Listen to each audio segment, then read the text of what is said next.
type the answer. Okay. So we had a baby grasshopper.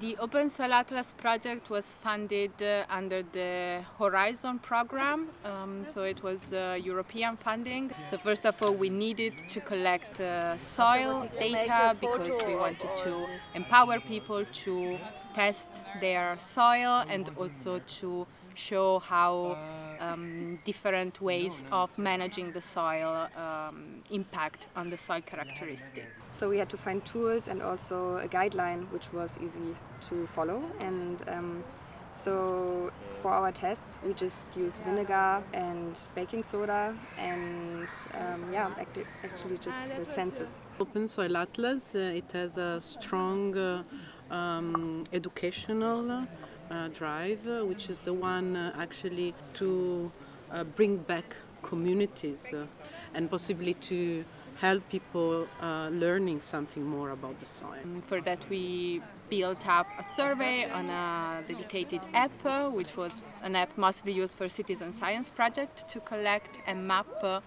different kind of data. It was very important to reach out to different neighborhoods, also different types of gardens, to build a very strong network on soil. With also particular attention on topics like equity, diversity, inclusion, and how we get different social groups working together.